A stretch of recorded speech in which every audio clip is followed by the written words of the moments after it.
You're listening to an audio article by the Common Constitutionalist.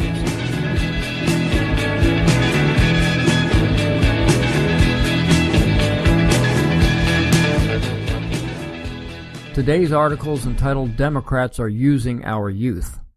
The Democrat anti-gun parade, figuratively and literally, is well underway. And this time they're leaving no stone unturned. They've enlisted the help of children. Although it's more like the Democrats have gotten these young skulls full of mush, hat tip rush, hooked on anti-gun crack, and are now pimping them out to the mainstream leftist media. Yet they all want us to believe that it was the children who organized all these anti-gun rallies, marches, protests, rented the upscale buses, etc., all by themselves. Sure they did. The children certainly have not been coached and brainwashed to come out and argue against guns and our constitutionally protected rights, and they are definitely not being exploited for leftist political gain.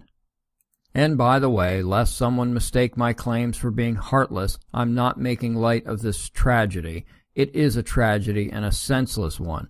It's the left's choreographed response that bothers me. How they can get children to do their bidding and no one seems to have a problem with it. But what the children who have bought this gun control load of crap don't comprehend is that the lying Dems don't want to actually do anything. How can I say such a thing? We've all heard the heart-tugging speeches and interviews. The Dems are serious this time. Still, how can I make a blanket statement like the Dems don't care about this issue? Here's how. From basically 2009 through the beginning of 2011, Democrats owned the presidency, controlled the House and the Senate. They had every opportunity to jam through as much gun control legislation as humanly possible, yet curiously, they did not. The amount of consequential anti-gun legislation that these champions against gun violence passed was, hold on, let me do the math, multiply that, carry the 3. Oh, that's right, 0. Not a single piece of meaningful gun control legislation came out of either body in the 2 years they held majorities and the presidency. Wonder why not? It's simple. They don't care about guns or gun violence or gun control beyond being able to continually use it as a battering ram against the Republicans in order to get out the vote. I've said it before, but it must be repeated often. The Democrats have long ceased to be a political party. What they are is a party of community agitation. Liberalism is fueled by pure, raw emotion. It is utterly devoid of logic, reason, and objectivity.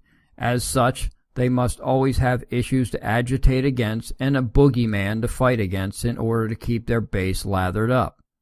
The Dems must ensure that these issues they rail against never get solved or even have the appearance of being solved. If this were to happen, that issue could no longer be used as a weapon against their opponents.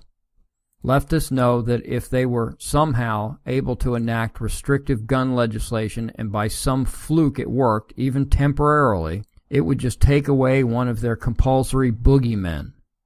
They need antagonists to thrive, real or imagined. They must always fight against something, for they stand for nothing.